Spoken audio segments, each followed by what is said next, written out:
28 फरवरी 2024 के आज के ईश्वरीय महावाक्य हैं।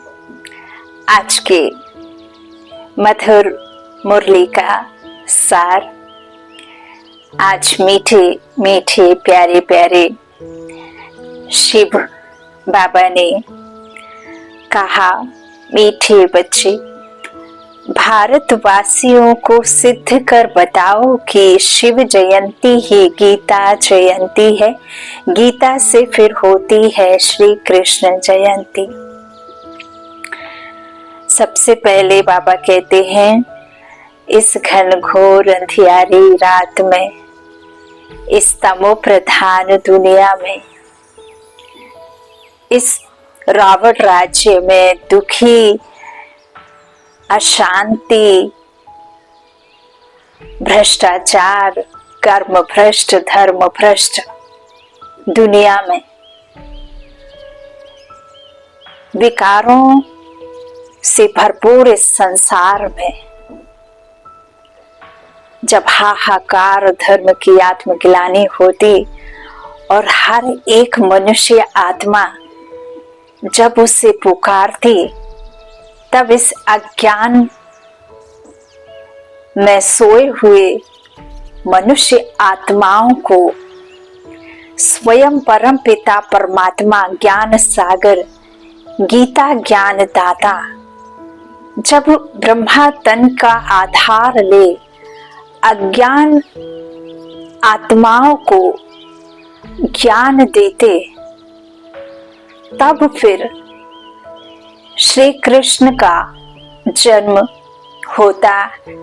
ये दुनिया में अंधकार से उजाला होता, तमो प्रधान से सतो प्रधान दुनिया बनती। लेकिन उस दुनिया को बनाने वाला और उस कृष्ण को बनाने वाला परम पिता परमात्मा गीता ज्ञान दाता इस संसार में आए, तब श्री कृष्ण जयंती हो। बाबा कहते हैं, भारतवासियों को सिद्ध कर बताओ कि शिव जयंती ही गीता जयंती है। गीता से फिर होती है श्री कृष्ण जयंती। तो पहले शिवरात्रि, फिर कृष्ण जयंती। प्रश्न है, किसी भी धर्म की स्थापना का मुख्य आधार क्या है? धर्म स्थापक कौन सा कार्य नहीं करते जो बाप करते हैं? धर्म स्थापक कौन सा कार्य नहीं करते जो बाप करते हैं? उत्तर में बाबा ने कहा, किसी भी धर्म की स्थापना के लिए पवित्रता का बल चाहिए। सभी धर्म पवित्रता के बल से स्थापन हुए, लेकिन कोई भी धर्म स्थापक किसी को पावन नहीं बनाते, क्योंकि जब धर्म स्थापन होते हैं तब माया का राज्य है। उस सबको पतित बनना ही है। पतितों को पावन बनाना यह बाप का ही काम है। वही पावन बनने की श्रीमत देते हैं। जो पतित पावन है वही पावन बनने की श्रीमत देते हैं। गीत है, इस पाप की दुनिया से ले चल। बाबा कहते हैं, इस पाप की दुनिया से कहाँ ले चल? इस पाप की दुनिया में पुण्य की दुनिया लाना है। यही नरक, यही स्वर्ग है। लेकिन जब नरक विकारी आत्माएं, तमो प्रधान दुनिया है, तब यहाँ स्वर्ग नहीं होता। स्वर्ग बनाने के लिए परमात्मा कहते हैं, अनेक धर्मों का विनाश, एक धर्म की स्थापना। महाभारत की लड़ाई से भारत महान बनता है। बाबा कहते हैं, जब आत्माएं पवित्रता, प्योरिटी, देवत्व को धारण कर लेती हैं, तब फिर इस दुनिया में वो युग आ जाता है जिस युग में सिर्फ और सिर्फ आत्माएं सुख और दाता भाव, प्रेम देने वाली सुख शांति की दुनिया में रहती हैं, और बाकी जो नहीं वो निराकारी दुनिया में निर्वाण धाम, शांति धाम में जाकर रहती हैं और अपने ड्रामा अनुसार अलग अलग युगों में फिर वो ऊपर से उतरती आती हैं। तो सबसे पहले देवी झाड़ की स्थापना परमात्मा इस संगम युग पर ही आकर कराते हैं ब्रह्मा के द्वारा नई ह्यूमन सृष्टि की रचना। क्रिएटर आकर के इससे नई मनुष्यों की दुनिया का क्रिएटर इसको बनाकर क्रिएट करते हैं। तो बाबा कहते हैं इस पाप की दुनिया से कहीं और नहीं, इस पाप की दुनिया में ही वो पुण्य की दुनिया लाना है, सतो प्रधान दुनिया। यहाँ ही स्वर्ग, यहाँ ही नरक की स्थापना होती। ओम शांति। अब बच्चों ने समझ लिया है कि पाप की दुनिया किसको और पुण्य की दुनिया अथवा पावन दुनिया किसको कहा जाता है। वास्तव में पाप की दुनिया यह भारत ही है और भारत ही फिर पुण्य की दुनिया स्वर्ग बनता है।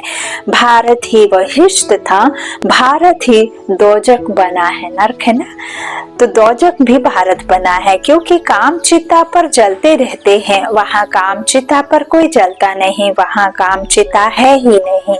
ऐसे भी नहीं कहेंगे कि सतयुग में काम चिता है, यह समझने की बातें हैं ना। पहले पहले प्रश्न उठता है, भारत जो पतित दुखी है सो वही भारत पावन सुखी था जरूर। जो अभी पतित और दुखी है ना, सो वही भारत पावन सुखी था जरूर। कहते भी हैं आदि सनातन हिंदू धर्म था। अब आदि सनातन किसको कहा जाता है? आदि माना क्या और सनातन माना क्या? आदि माना क्या और सनातन माना क्या? आदि माना सतयुग, इस मनुष्य रूपी सृष्टि का जो झाड़ है ना 5000 वर्ष का, तो वो जो शुरुआत में सतयुगी राज्य चलता है ना आदि में, तो बाबा कहते हैं वो है सतयुग। आदि और बाबा कहते हैं आदि का मतलब और सनातन का मतलब। तो आदि का माना सतयुग, तो सतयुग में कौन थे? यह तो सबको मालूम है कि लक्ष्मी नारायण थे। जरूर वे भी किसकी संतान होंगे जो फिर सतयुग के मालिक बने। सतयुग स्थापन करने वाला था परमपिता परमात्मा, उनकी संतान थे। परंतु इस समय अपने को उनकी संतान नहीं समझते। भूल भुलैया का खेल है, भूल जाते हैं तो पतित बन जाते हैं और जब याद कर लेते हैं तो पावन बन जाते हैं। तो उस धनी बाप को भूले तो निर्धन के बने, संस्कारों को भूले, है ना। अज्ञान अंधेरी नींद में, विषय वैतरणी नदी में, इस संसार में दौड़ भाग कर करके और की चाहत में इस देह के संबंधों और देह के साधनों के पीछे भाग भाग कर खुशियों को बाहर देख रहे हैं, ढूंढ रहे हैं। संतुष्ट होना है, लेकिन संतुष्ट क्यों को कोई और करे, वो बदले हम ना बदले, वो सुधरे हम ना सुधरे। और इतनी चाहत है कि इच्छाएं अनंत हैं, बिल्कुल उनका अंत नहीं है। जबकि आत्मा का सिर्फ और सिर्फ कर्म ही है, आत्मा का स्वरूप ही है, आत्मा के गुण ही है शांति, सुख, प्रेम, ज्ञान, आनंद, पवित्रता, शक्ति। तो वो तो उसमें ही है। उसे बाहर के इस स्थूल दुनिया में ढूंढने में लगे रहते हैं। ये है भूल भुलैया का खेल। तो बाबा कहते जो सतयुग के मालिक बने वो कौन थे? लक्ष्मी नारायण, वो परमपिता परमात्मा के ही बच्चे थे। बाबा कहते अगर संतान समझते तो बाप को जानते, लेकिन वो भूल जाते हैं ना। बाबा कहते तो बाप को तो जानते ही नहीं। अब हिंदू धर्म तो गीता में है नहीं, गीता में तो भारत नाम पड़ा है, वह कहलाते हैं हिंदू महासभा। अब श्रीमद् भगवत गीता है सर्वशास्त्रमय शिरोमणि। गीता जयंती भी मनाई जाती है, शिव जयंती भी मनाई जाती है। अब शिव जयंती कब हुई है यह भी मालूम होना चाहिए। फिर है श्री कृष्ण जयंती। अभी तुम बच्चे जान चुके हो कि शिव जयंती के बाद है गीता जयंती। गीता जयंती के बाद है श्री कृष्ण जयंती। तो गीता जयंती से ही देवी देवता धर्म की स्थापना होती है। फिर गीता जयंती के साथ महाभारत का भी कनेक्शन है। जब भगवान इस धरा पर आता है तो महाभारत भी यही, जो हम महाभारत को इन स्थूल नेत्रों से देखेंगे, है ना, लड़ाई में जो खूने नाहक नदियां और जो ये विनाश होगा, तो उस लीला को हम इनसे देखेंगे। लेकिन जो सतयुग की स्थापना है वो हमें दिव्य दृष्टि से ही देखनी पड़ेगी, क्योंकि हमें उस समय ये ज्ञान नहीं रहेगा। तो हमें बाकी 5 स्वरूप का बाबा जो स्वदर्शन चक्र घुमाने की बात कहते हैं ना, तो वो तीनों कालों चारों युगों का जो बाबा हमें बताते, लेकिन हम इस स्थूल दुनिया में जो सतो प्रधान से नरक में आते ना, तो नरक के हम सीन इन आंखों से देखेंगे। लेकिन फिर भी अभी हमें सतयुग और ये सब का सिर्फ दिव्य दृष्टि से ही बाबा हमें सुनाते हैं और उसी से दिव्य बुद्धि से ही दिखाते हैं। तो बाबा कहते हैं शिव जयंती के साथ महाभारत का भी कनेक्शन है, कंट्रास्ट है ना। तो उसमें फिर आती है युद्ध की बात। महाभारत में क्या आती है? युद्ध की बात आती है ना। दिखाते हैं युद्ध के मैदान में 3 सेनाएं थी। अब ये 3 सेनाएं बाबा दिखाते कि यादव, कौरव और पांडव दिखाते हैं। यादव, कौरव, पांडव दिखाते हैं। बहुत प्यारी मुरली है, बहुत सारे गुहा राज आज बाबा ने मुरली में बताए हैं। तो यादव मूसल निकालते हैं, वहां शराब पिया और मूसल निकाले। तुम जानते हो अभी बरोबर मूसल भी निकल रहे हैं। वह भी अपने कुल का विनाश करने एक दूसरे को धमकी दे रहे हैं। अभी तो विश्व की सर्व मनुष्य आत्मा एक पिता की संतान है। तो वो जो इस वॉर्म से या जो भी ये युद्ध की सामग्री है, उस युद्ध की सामग्री से जिसका भी मृत्यु हो रही है, जिसके भी ये शरीर छूट रहे हैं, दुनिया खत्म हो रही है, तो वो एक पिता के संतान होने के नाते तो भाई भाई है। लेकिन बाबा कहते हैं कि इस तरह से जो भी है क्रिश्चियन यूरोपवासी यादव ठहरे, तो बाबा कहते हैं कि वो अपनों को ही मारने की धमकी दे रहे, एक दूसरे का विनाश कर रहे हैं। सब क्रिश्चियन लोग हैं, वही यूरोपवासी यादव ठहरे। बाबा ने यहाँ समझाया यादव, कौरव और पांडव का जो अर्थ है। तो बाबा कहते हैं जो क्रिश्चियन लोग हैं वही यूरोपवासी यादव ठहरे, तो एक है उन्हों की सभा। अब उनका विनाश हुआ, आपस में लड़ मरे, उसमें सारा यूरोप आ गया। उसमें इस्लामी, बौद्धिक, क्रिश्चियन सब आ जाते हैं। जितने भी धर्म हैं बाबा कहते हैं जब तक वो खत्म नहीं, जब तक नई धर्म कैसे आएगा, है ना। नया धर्म, एक धर्म, अद्वैत राज्य। जब द्वैत में सब खत्म हुए तब अद्वैत राज्य आए। तो बाबा कहते हैं उसमें सब आ जाते हैं। यहाँ फिर है कौरव और पांडव। अब कौरव और पांडव सुने। कौरव भी विनाश को प्राप्त हुए और विजय पांडवों की हुई। अब प्रश्न उठता है कि गीता का भगवान कौन? जिसने सहज योग और सहज ज्ञान सिखलाकर राजाओं का राजा बनाया अथवा पावन दुनिया की स्थापना की। तो पावन दुनिया स्थापन की क्या श्री कृष्ण आया? कौरव तो कलयुग में थे। अब कौरव पांडव के समय श्री कृष्ण कैसे आ सकता है? श्री कृष्ण जयंती मनाते हैं सतयुग आदि में 16 कला। श्री कृष्ण के बाद फिर त्रेता में 14 कला राम की। श्री कृष्ण तो प्रिंस का भी प्रिंस है। विकारी प्रिंस लोग श्री कृष्ण को पूजते हैं क्योंकि जानते हैं वह सतयुग का 16 कला संपूर्ण प्रिंस था। अब विकारी हैं, जरूर प्रिंस लोग भी ऐसे कहेंगे ना। अब फिर शिव जयंती भी है। मंदिर भी बड़े से बड़ा उनका ही बना हुआ है। वह है निराकार शिव का मंदिर। उनको ही परम पिता, परम आत्मा कहेंगे। ब्रह्मा विष्णु शंकर को भी देवता, ब्रह्मा विष्णु शंकर भी देवता ही ठहरे। आपने देखा भी होगा राम के आगे भी शिवलिंग, रावण के आगे भी शिवलिंग दिखाते हैं ना रामायण में। और हर किसी देवता के सामने एक शिवलिंग जरूर होता है ना। और कहते भी हैं संत आत्मा, महान आत्मा, कहते हैं देवात्मा, लेकिन परम देवात्मा नहीं कहते। परमात्मा एक ही है। तो परम पिता परमात्मा कहेंगे। ब्रह्मा विष्णु शंकर भी देवता ही ठहरे।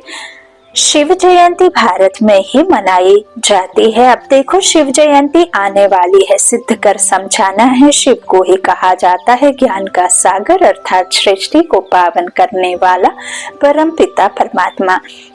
गांधी भी कहते थे, श्री कृष्ण का नाम नहीं लेते थे। अब प्रश्न उठता है, शिव जयंती सु गीता जयंती या श्री कृष्ण जयंती सु गीता जयंती। अब श्री कृष्ण जयंती तो सतयुग में कहेंगे, शिव की जयंती कब हुई थी किसको पता नहीं। शिव तो है निराकार परम पिता परमात्मा, उसने सृष्टि रची संगम पर। सतयुग में था श्री कृष्ण का राज्य, तो जरूर पहले शिव जयंती होगी। बच्चे जो ब्राह्मण कुलभूषण सर्विस में तत्पर रहते हैं, उन्हों को यह बातें बुद्धि में लानी है कि भारतवासियों को कैसे सिद्ध कर बताएं कि शिव जयंती सो गीता जयंती फिर गीता से होती है श्री कृष्ण जयंती अथवा राजाओं के राजा की जयंती। बाबा कहते हैं श्री कृष्ण है पावन दुनिया का राजा, लेकिन वो पावन बनाने वाला नहीं है, गीता ज्ञान सागर नहीं है। वहां तो है राजा ही, जो वो इस संगम पर पढ़ते उसकी प्रारब्धि प्राप्ति उन्हें मिलती। गीता ज्ञान जो वो लेते, धारण करते, स्वरूप बनते, 16 कला संपूर्ण निपुण खुद की आत्मा को बनाते, तैयार होते, राजराजेश्वरी ज्ञान ज्ञानेश्वरी ज्ञान ज्ञानेश्वरी राजराजेश्वरी बनते। तो इस तरह ब्रह्मा बाबा मम्मा का दिखाते। तो इस तरह बाबा कहते श्री कृष्ण ने जन्म लेकर गीता तो गाई नहीं। तो श्री कृष्ण है पावन दुनिया का राजा, वहां तो है राजा ही, वहां श्री कृष्ण ने जन्म लेकर गीता तो नहीं गाई। और सतयुग में महाभारत लड़ाई आदि तो हो नहीं सकती, क्योंकि वहां किसी भी प्रकार की मतांतर, अनेक धर्म, यह सब कुछ नहीं होता कि कोई कहे कि मेरा बड़ा या मैं ऊंचा, या किसी भी प्रकार के 5 विकारों में वहां एक भी विकार होता नहीं। और जब विकार नहीं होते, देहभान नहीं होता, तो लड़ाइयां होती ही नहीं। बाबा कहते हैं निर्विकारी दुनिया में किसी भी प्रकार की महाभारत की बात नहीं है। तो बाबा कहते हैं वह जरूर संगम पर हुई होगी। तुम बच्चों को अच्छी तरह इन बातों पर समझाना है। पांडव और कौरव सभा मशहूर है। पांडव पति दिखलाते हैं श्री कृष्ण को, समझते हैं उसने सहज ज्ञान और सहज राजयोग सिखलाया। अब वास्तव में लड़ाई की तो कोई बात ही नहीं। विजय पांडवों की हुई है जिन्हों को परमपिता परमात्मा ने सहज राजयोग सिखलाया। वही 21 जन्म सूर्यवंशी चंद्रवंशी बने। तो बाबा के भी मातेले और सौतेले बच्चे भी हैं, भक्ति करते हैं, भगवान को मानते हैं, भगवान की पूजन पाठ सब कुछ करते, लेकिन भगवान को ना जानने के कारण उनके अंतर मन में जो क्लेश कपट और जो भी इस तरह से विकारों से भरा हुआ मन होता है ना, काम क्रोध की अग्नि में जो जलते रहते हैं या काम को ही सब समझ बैठते हैं, तो वो भला कैसे देवी दुनिया में जाएंगे, है ना, वो तो फिर पिछाड़ी में ही आएंगे। तो बाबा कहते हैं यादव कौरव और पांडव, है ना, तो ये सब जो बाबा कहते हैं ना कि हम सेनाएं 3 सेनाएं गाई हुई हैं, तो बाबा कहते हैं जिनको मैंने राजयोग सिखलाया है वो 21 जन्म सूर्यवंशी और चंद्रवंशी बन गए, है ना, सतयुग और त्रेता में आ गए। तो पहले समझाना है हिंदू महासभा वालों को, जो हिंदू महासभा करते हैं ना, उनको समझाना है। सभाएं तो और भी है, लोकसभा, राज्यसभा, यह हिंदू सभा है मुख्य। जैसे 3 सेनाएं गाई हुई हैं, यादव कौरव और पांडव, और यह हुए भी संगम पर। अभी सतयुग की स्थापना हो रही है, श्री कृष्ण के जन्म की तैयारी हो रही है। गीता जरूर संगम पर ही गाई है। अब संगम पर किसको लाएं? श्री कृष्ण तो आ ना सके, उनको क्या पड़ी है जो पावन दुनिया छोड़ पतित दुनिया में आए, और श्री कृष्ण तो है भी नहीं। तो तुम जानते हो अब वह 84वें जन्म में है। कई लोग फिर समझते हैं श्री कृष्ण हाजिरा हजूर है, सर्वव्यापी है। श्री कृष्ण के भक्त कहेंगे यह सब कृष्ण ही कृष्ण है, श्री कृष्ण ने यह सब रूप धरे हैं। राधे पंथी होंगे वह फिर कहेंगे राधे ही राधे हैं। सुना भी होगा आपने, देखा भी होगा, अभी तो बहुत देखने में आ भी रहा है। हम भी राधे तुम भी राधे, अनेक मतें निकल पड़ी हैं। कोई कहे ईश्वर सर्वव्यापी है, कोई कहे श्री कृष्ण सर्वव्यापी है, कोई कहे राधे सर्वव्यापी है, कोई कहे राम, कोई कहे कृष्ण, कोई कहे हनुमान सर्वव्यापी है ना। तो बाबा कहते हैं अब बाप तुम बच्चों को समझाते हैं, बाप वर्ल्ड ऑलमाइटी अथॉरिटी है, वह बाप ही वर्ल्ड ऑलमाइटी अथॉरिटी है। तो अब तुम बच्चों को भी अथॉरिटी दे रहे हैं कि कैसे इन सबको समझाएं।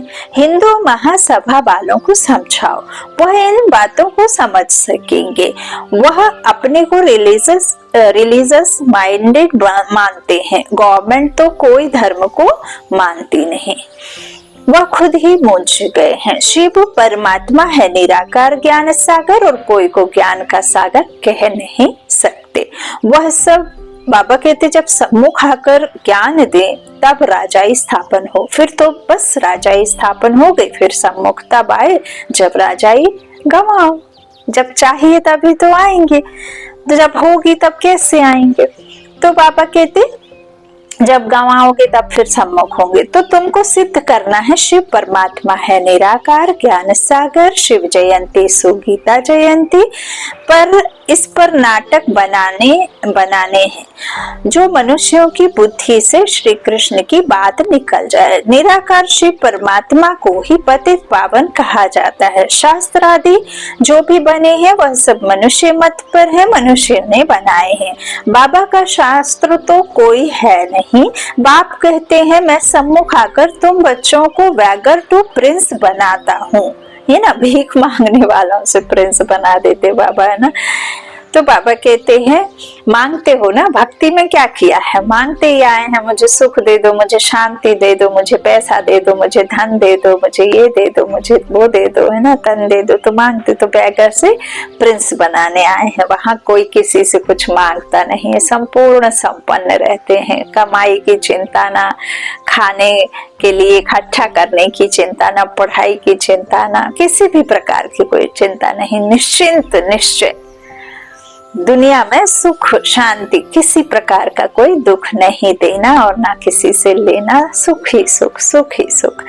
तो बाबा कहते इस तरह अभी तुमको मैं क्या बना रहा हूँ, बैगर टू प्रिंस। और फिर मैं चला जाता हूँ निर्वाण धाम शांति धाम में विश्राम के लिए, फिर आता हूँ संगम पर। लेकिन तुम बच्चों को मैं याद आता हूँ द्वापर से। द्वापर से तुम मुझे पुकारना शुरू कर देते हो दुखी हो करके, लेकिन मैं द्वापर में या त्रेता के अंत में आऊं, द्वापर के आदि में आऊं या द्वापर के अंत में और कलयुग के आदि में आऊं, तो यह संभव नहीं है। मैं तो आता ही हूँ जब ये पूरा कल्प खत्म होकर के आदि सतयुग की शुरू होती है संगम पर। तो बाबा कहते हैं तभी मेरा आना होता है, लेकिन जो भक्ति में जो भी साक्षात्कार होता है वो मैं ही कराता हूँ। भक्ति इनडायरेक्ट है। अभी संगम पर तुम बच्चों ने मेरे साथ में डायरेक्ट संबंध जोड़ा है।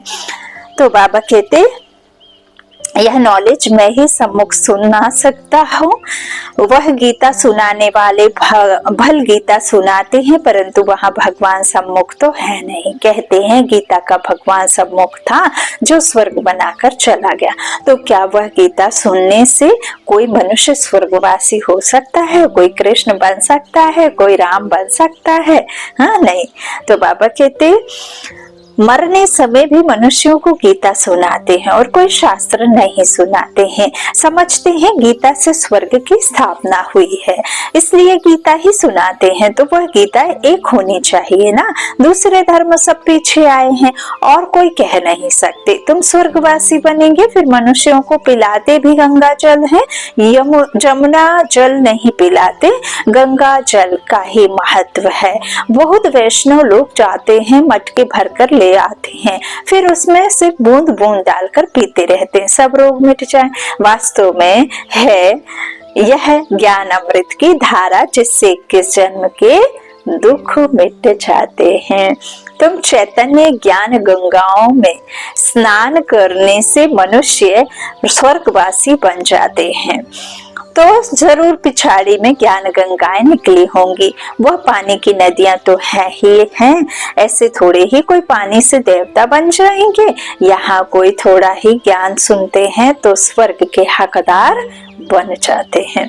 यह है ज्ञान के सागर शिव बाबा की ज्ञान गंगाएं। ज्ञान सागर गीता ज्ञानदाता एक शिव है, श्री कृष्ण नहीं है। सतयुग में पतित कोई होता नहीं जिसको ज्ञान दे। यह सब बातें भगवान बैठ समझाते हैं।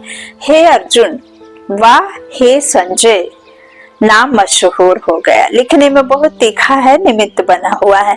अब शिव जयंती आती है तो उस पर बड़े बड़े अक्षरों में लिखना है, शिव हो गया निराकार, उनको ज्ञान सागर विल्सफुल कहा जाता है।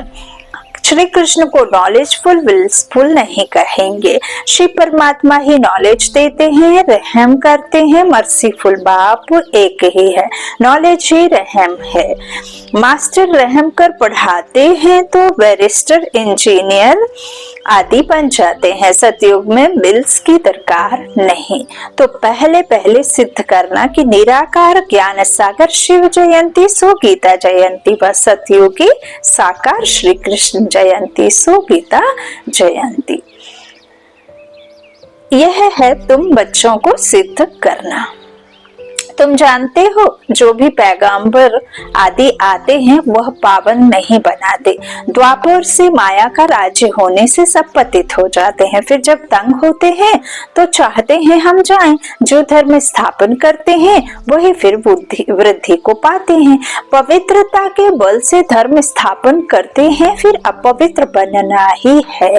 मुख्य है 4 धर्म, इनसे ही वृद्धि होती है, टाल टालियां निकलती हैं। शिव जयंती गीता जयंती सिद्ध होने से और सब शास्त्र उड़ जाएंगे, क्योंकि वह है मनुष्यों के बनाए हुए। और जो आदि में आते हैं आत्माएं वही बैठ सबसे पहले संगम पर बनाए, इस पे द्वापर में आकर के उन्हीं ने लिखे होंगे, है ना। किसको पता है कि जो पहले आए उन्हीं ने बैठ बनाए होंगे। तो इसमें भी हमें अहम नहीं आना चाहिए कि ये किसी और ने बनाए होंगे। तो जो पहले पहले आएंगे जन्म लेकर के आदि से अंत तक, वही फिर सबसे पहले शुरुआत करेंगे ना धर्म स्थापन की या जो भी करते हैं। तो बाबा कहते हैं ऐसे नहीं है, ये तो ड्रामा में नोंद है, इसमें किसी का दोष नहीं, बनी बनाई चल रही भाभी है ये तो ड्रामा की। तो इसमें बाबा सिर्फ डिटेल देते हैं ताकि आपको समझ आए और आप किसी पर दोषारोपण ना करें, है ना। तो बाबा कहते सब शास्त्र उड़ जाएंगे क्योंकि वह है मनुष्यों के बनाए हुए। वास्तव में भारत का शास्त्र एक ही है, गीता एक ही गीता है। मोस्ट विलव्ड बाप कितना सहज कर समझाते हैं, उनकी श्रेष्ठ श्रेष्ठ मत है। अब तुमको यह सिद्ध करना है कि निराकार ज्ञान सागर जयंती सो गीता जयंती या सतयुगी साकार श्री कृष्ण जयंती सो गीता जयंती। इनके लिए बड़ी कॉन्फ्रेंस बुलानी पड़े। यह बात सिद्ध हो जाए तो फिर सब पंडित तुमसे आकर यह लक्ष्य लेंगे। शिव जयंती पर कुछ तो करना है ना। हिंदू महासभा वालों का समझाओ, उनकी बड़ी संस्था है। सतयुग में है आदि सनातन देवी देवता धर्म, बाकी सभा आदि कोई नहीं। सभाएं हैं संगम पर। पहले पहले तो सिद्ध करना है कि वास्तव में आदि सनातन सभा है या ब्राह्मणों की, पांडवों की। पांडवों ने ही विजय पाई जो फिर स्वर्गवासी हुए। अब तो कोई आदि सनातन देवी देवताओं की सभा कह ना सके, देवताओं की सभा नहीं कहेंगे, वह है साबरमती। कल्प के संगम पर यह सभाएं थी। उनमें एक थी पांडव सभा जिसको आदि सनातन ब्राह्मणों की सभा कहेंगे, यह कोई नहीं जानते। श्री कृष्ण के नाम से ब्राह्मण है नहीं, ब्राह्मणों की चोटी ब्रह्मा के नाम से है, ब्रह्मा के नाम से तुम ब्राह्मण सभा कहेंगे। बाबा कह रहे श्री कृष्ण के नाम से ब्राह्मण है नहीं, ब्राह्मणों की चोटी ब्रह्मा के नाम से कहेंगे, ब्रह्मा के नाम से तुम ब्राह्मण सभा कहेंगे। यह बातें समझाने वाला भी बुद्धिमान चाहिए, इसमें ज्ञान की पराकाष्ठा चाहिए। निराकार शिव ही गीता ज्ञान दाता दिव्य चक्षु विधाता है। यह सब धारण कर फिर कॉन्फ्रेंस बुलाते हैं, जो समझते हैं हम सिद्ध कर बता सकेंगे, उनको आपस में मिलना चाहिए। लड़ाई के मैदान में मेजर्स कमांडर्स आदि की सभा होती है। यहाँ कमांडर महारथी को कहा जाता है। बाबा क्रिएटर डायरेक्टर है, स्वर्ग की रचना करते हैं, फिर डायरेक्शन देते हैं, महासभा बनाओ, फिर इस बात को उठाओ। गीता का भगवान सिद्ध होने से फिर सब समझेंगे कि उनसे योग लगाना चाहिए। बाबा कहते हैं गाइड बनकर आया हूँ, तुम उड़ने लायक तो बनो, माया ने पंख तोड़ डाले हैं।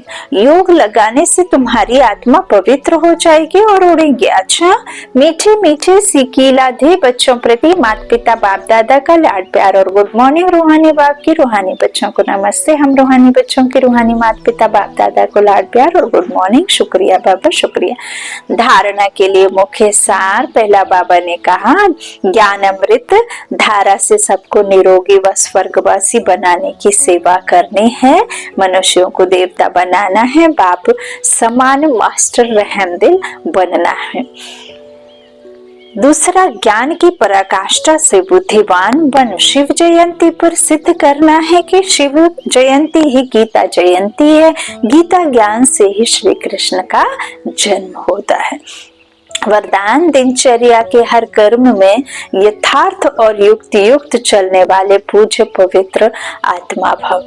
पूज्य पवित्र आत्मा की निशानी है उनका हर संकल्प, बोल, कर्म और स्वप्न यथार्थ अर्थात युक्ति युक्त होगा। हर संकल्प में अर्थ होगा, ऐसा नहीं कि ऐसे ही बोल दिया, निकल गया, कर लिया, हो गया। पवित्र आत्मा सदा दिनचर्या के हर कर्म में यथार्थ युक्ति युक्त रहती है, इसलिए पूजा भी उनके हर कर्म की होती है, अर्थात पूरे दिनचर्या की होती है। उठने से लेकर सोने तक भिन्न भिन्न कर्म के दर्शन होते हैं। स्लोगन है, सूर्यवंशी बनना है तो सदा विजय और एक रस स्थिति बनाओ। सूर्यवंशी बनना है तो सदा विजय और एक रस स्थिति बनाओ। अच्छा, ओम शांति। शुक्रिया, शुक्रिया बाबा।